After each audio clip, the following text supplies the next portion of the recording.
नमस्कार, जय हिंद फ्रेंड्स। आज का वीडियो बहुत महत्वपूर्ण है। शिवाजी और मराठा साम्राज्य। तो शिवाजी और मराठा साम्राज्य में से परीक्षा में प्रश्न पूछे जाते हैं, तो आप वीडियो को पूरा देखें और ध्यान से पढ़ें। इनमें से प्रश्न परीक्षा में बहुत महत्वपूर्ण है और आते भी हैं। तो आप वीडियो को देखें और अपने दोस्तों को भी शेयर करें। और वीडियो पसंद आता है तो प्लीज़ लाइक अवश्य करें और चैनल को भी सब्सक्राइब करें। तो हम शुरू करते हैं हमारे शिवाजी और मराठा से संबंधित प्रश्न। ये जो वीडियो बनाए जा रहे हैं ये फर्स्ट ग्रेड हिस्ट्री के सिलेबस को कवर करते हैं। आपको पता है ये टॉपिक जो एक एक टॉपिक इनमें से वीडियो में जो प्रश्नों के हैं वो सभी हिस्ट्री का पार्ट है और फर्स्ट ग्रेड के फर्स्ट पेपर में आने वाले प्रश्न हैं। तो इनको आप ध्यान से पढ़ें और अपने दोस्तों को भी शेयर करें। शुरू करते हैं। सबसे पहले शिवाजी का परिचय। तो शिवाजी का परिचय देख लेते हैं। जन्म है इनका 20 अप्रैल 1627 और सिवनेर दुर्ग में। तो ये नाम भी शिवाजी से ही जुड़ा हुआ है। सिवनेर दुर्ग में हुआ तो इनका नाम शिवाजी रखा गया। ये है पूना में। इनके माता का नाम है जीजाबाई और पिता का नाम है शहाजी भोसले। इनके दादा थे कौंडदेव। इनके जीवन पर इनके दादा का बहुत अधिक प्रभाव था, क्योंकि वो इनको वीरों की कथा सुनाते थे, सैनिक शिक्षा देते थे। तो जो बचपन में बच्चों को सिखाया जाता है, सुनाया जाता है और जो उनकी मानसिकता में बैठ जाता है वही चीज़ें उनकी ज़िंदगी में असर करती है। तो इनके दादा का इनके जीवन पर बहुत असर था। इनके आध्यात्मिक गुरु थे समर्थ स्वामी रामदास। तो इनके गुरु का नाम परीक्षा में पूछ लिया जाता है, तो आपको ध्यान रखना है। और अनुयायी किसके थे? ये धारकरी संप्रदाय के। और इनका नाम मिलता है दास बोध नाम से इन्होंने एक ग्रंथ लिखा था इनके गुरु ने। और कथन है इनके बारे में, जननी जन्मभूमिश्च सर्वादपि गरीयसी देव गो ब्राह्मण रक्षणीय है। यानी जो गुरु थे उनका मत क्या था कि जननी जन्मभूमिश्च, जो जन्मभूमि है वो हमारी माँ है और स्वर्ग के समान महान है, देव पूजनीय है, गो की रक्षा करनी चाहिए, ब्राह्मण की रक्षा करनी चाहिए, इस प्रकार के उनके विचार थे।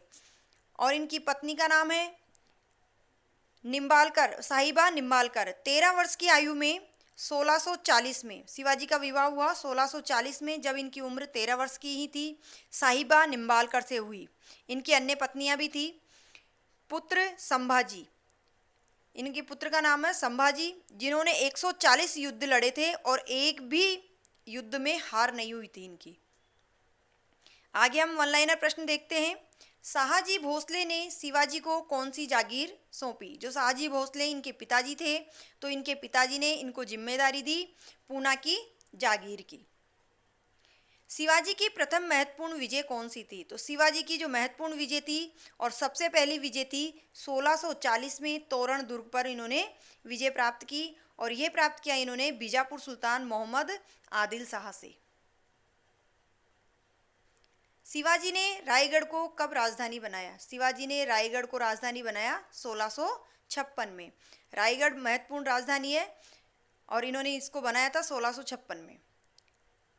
शिवाजी ने अफजल खां को कैसे परास्त किया? तो 1656 में इन्होंने पहले युद्ध में जीता तोरण दुर्ग और ये जीता बीजापुर सुल्तान मोहम्मद आदिल शाह से। उसके बाद 1659 में अफजल खां से युद्ध हुआ और बीजापुर के जो सेनापति थे सुल्तान अफजल खान, इनको शिवाजी को प्रतापगढ़ में वार्ता के लिए बुलाया इन्होंने। यानी एक षड्यंत्र रचा था अफजल खान ने, शिवाजी को बुलाया और षड्यंत्र था इनका कि जैसे ही हम शिवाजी को गले मिलेंगे उनको मार देंगे। तो देखो क्या होता है, षड्यंत्र पूर्वक बुलाया, परंतु शिवाजी को कृष्णजी भास्कर ने पहले ही इनके षड्यंत्र के बारे में आगाह कर दिया। यानी शिवाजी को बता दिया कि अफजल ने आपको षड्यंत्र पूर्वक बुलाया है। अफजल खान का गले मिलने के बहाने शिवाजी को मार देने का षड्यंत्र सफल नहीं हुआ, क्योंकि कृष्णजी भास्कर ने उनको आगाह कर दिया था।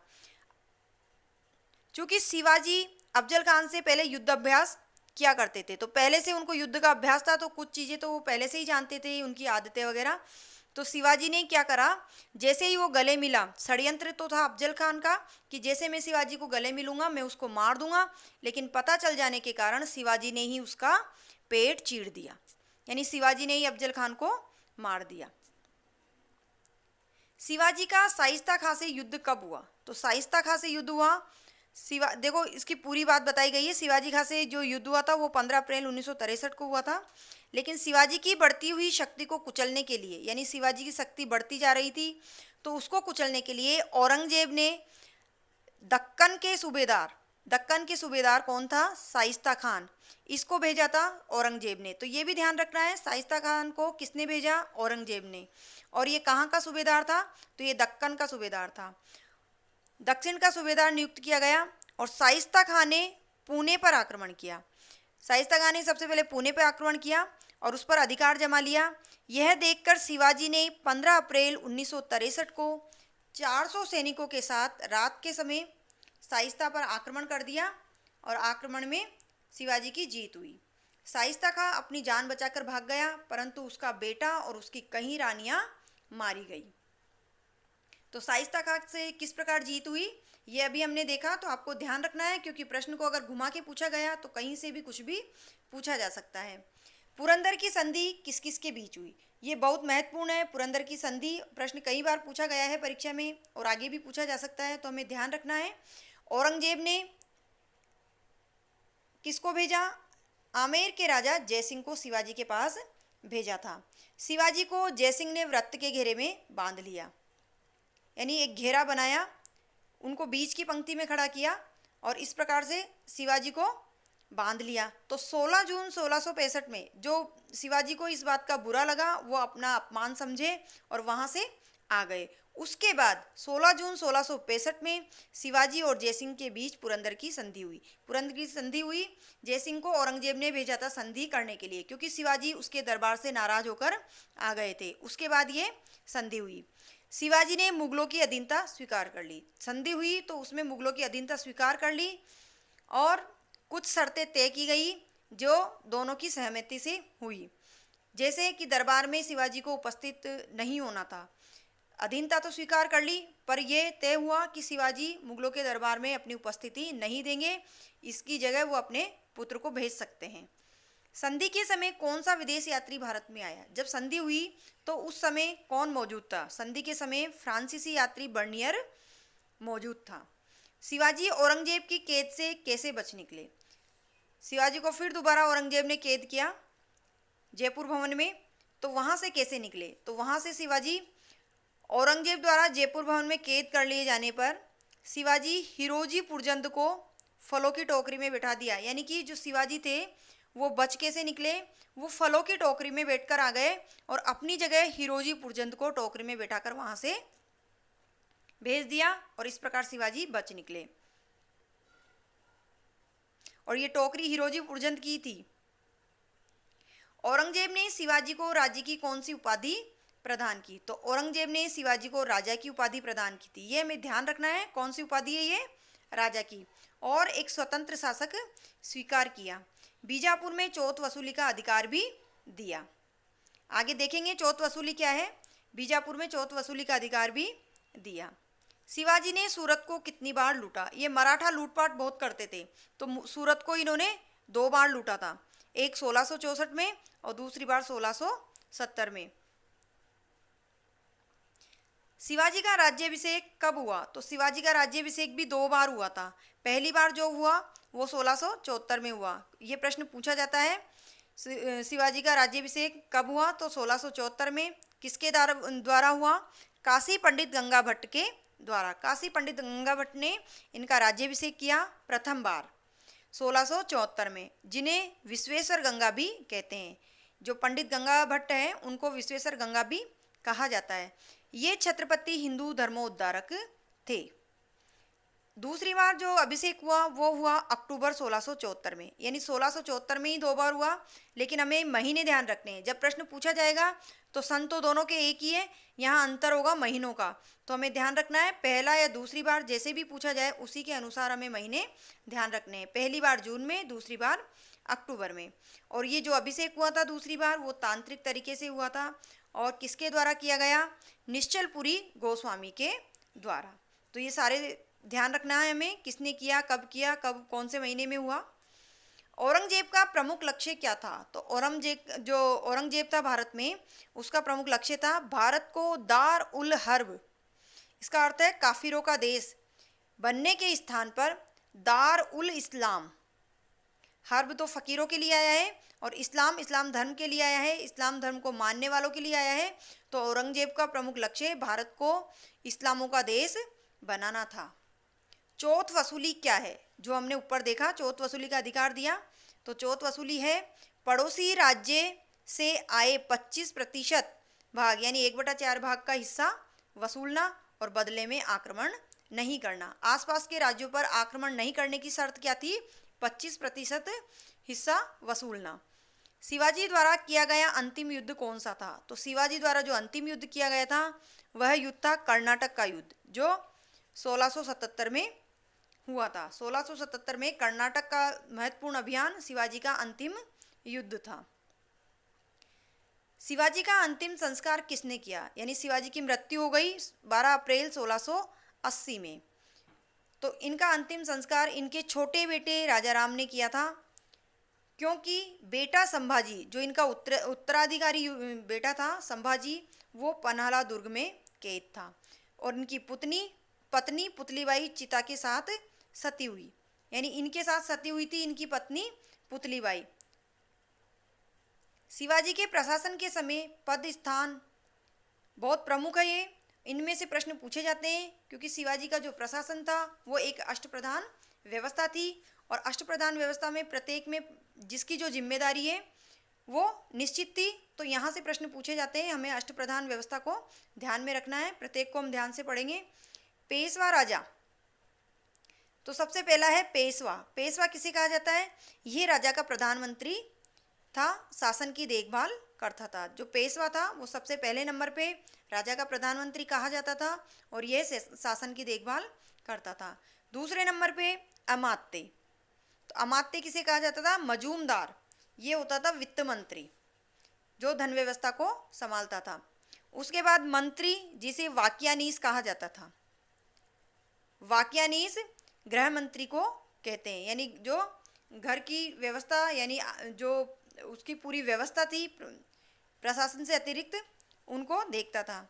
सामंत ये सामंत या दबीर किसे कहते थे? ये पूछा गया प्रश्न है, सामंत या दबीर किसे कहते थे?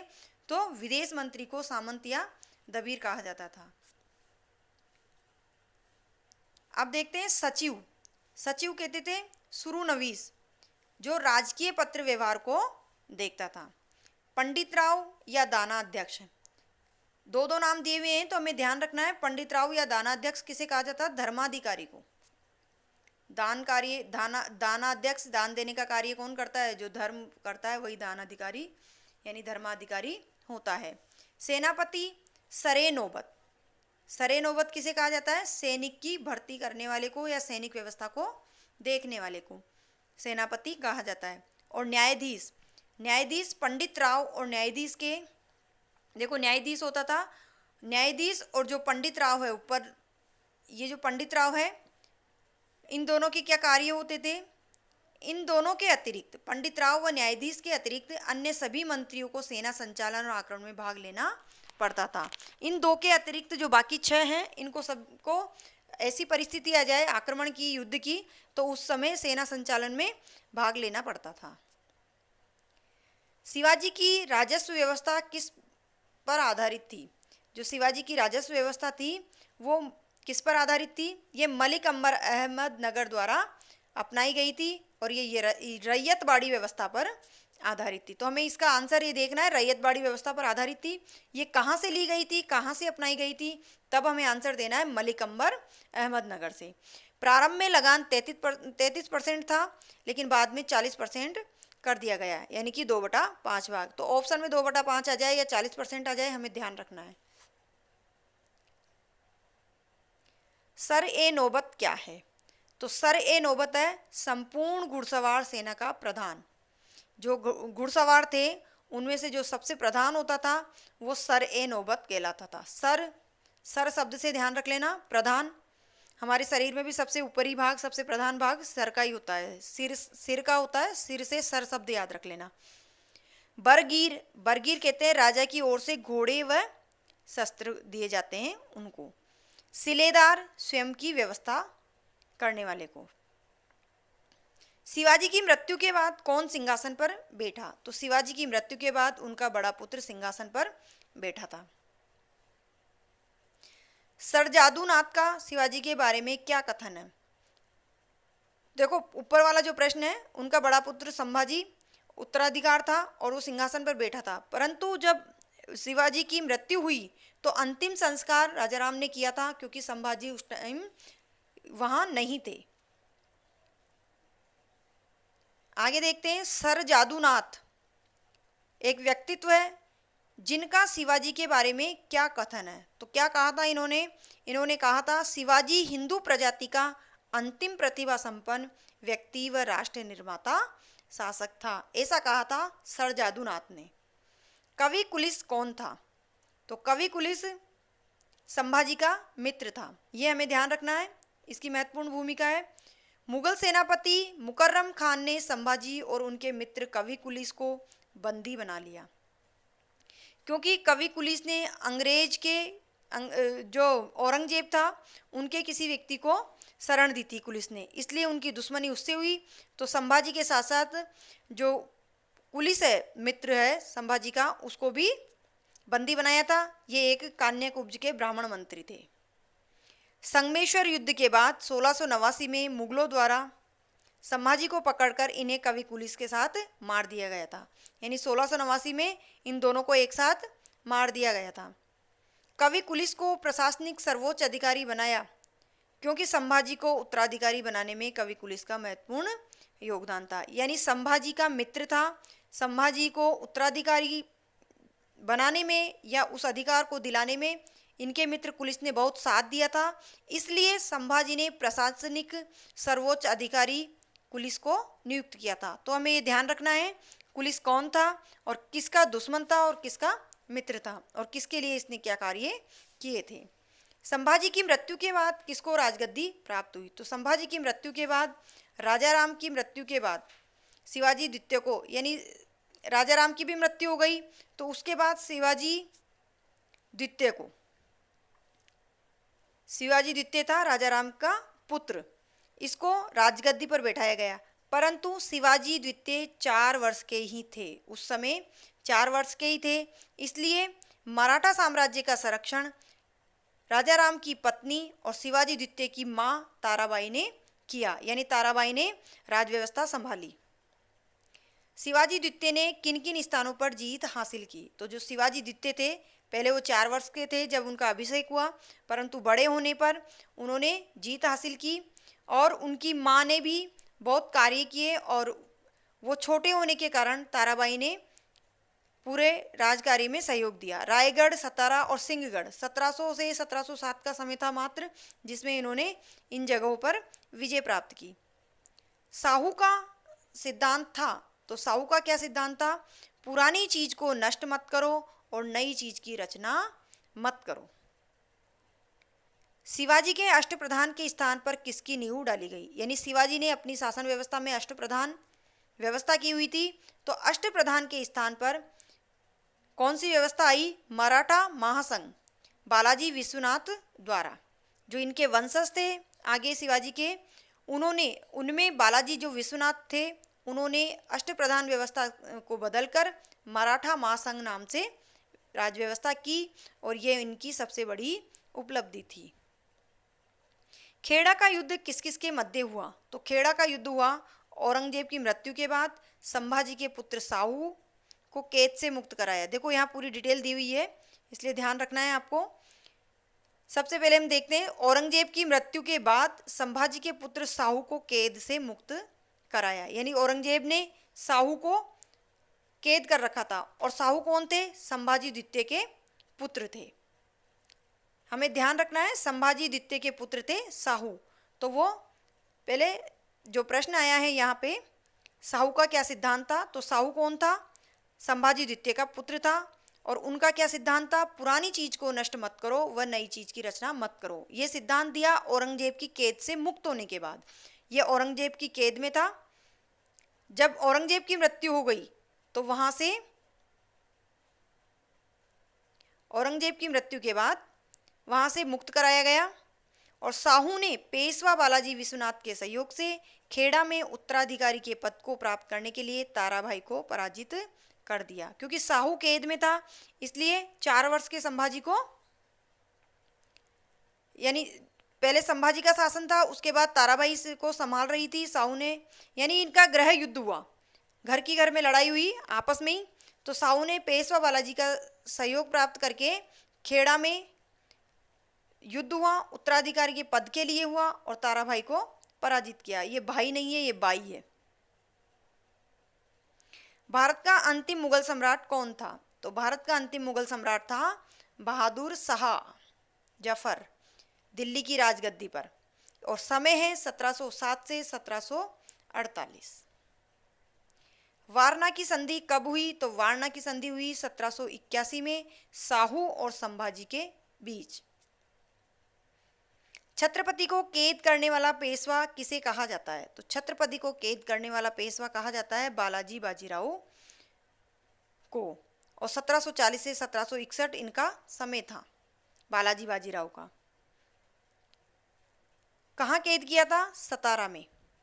पेशवा बालाजी बाजीराव ने हिंदू पातशाही व गुरिल्ला युद्ध प्रणाली को त्याग दिया। जो युद्ध में इस प्रकार की प्रणाली अपनाई गई थी, उनको किसने त्यागा? बालाजी बाजीराव ने।